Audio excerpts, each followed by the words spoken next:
more on this. Former editor-in-chief of BNE IntelliNews Ben Aris joins me live from Berlin. Good to speak to you. Thanks very much indeed for being on the programme.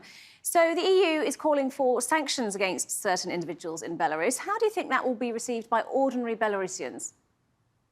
I think they'll welcome them. I mean, the useful thing that the EU can do at the moment is to continue to delegitimize Lukashenko. He claims, the Central Election Committee claims that he won 80% of the vote, and nobody believes that. He got nowhere near that. And consequently, the people are fighting against him, but they need support. They need, it's a street protest, and the momentum of the protest is important to keep the population pushing, fighting, as we've seen in the other colored revolutions in the region. And so the EU delegitimizing him by saying they don't recognize the result, that they're going to sanction him, he's being made persona non grata in Europe, then all of this is going to help keep the morale of the street protest up. But will it be enough, do you think, to keep, as you say, the momentum going for these protesters?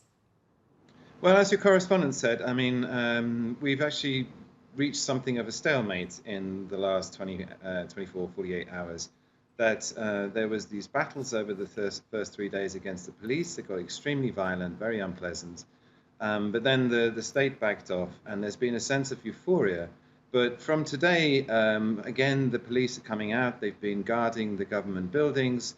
That workers who are on strike, the most vocal ones at the Minsk tractor factory, this enormously famous factory they have, were sacked.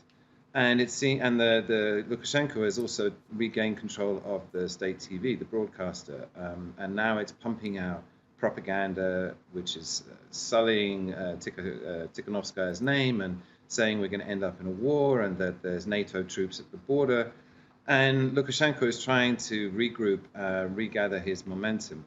And there's not much more that the crowds can do at the moment because there's a stalemate in so much as they've controlled the streets, but Lukashenko is still in power. He still controls the security apparatus. And how you're going to get him out of office, that remains the key question. And the answer to that is not clear at all. And Russia has said it's not going to get involved for now. But what is Russia's view of Lukashenko? Would it prefer him to stay in power?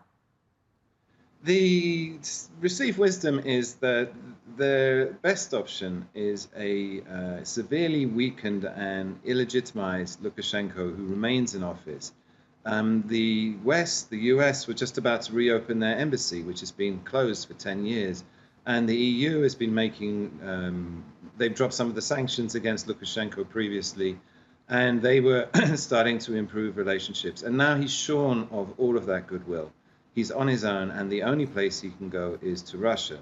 And the economy is in crisis. It needs significant help. It needs to borrow from Russia in order to get through this.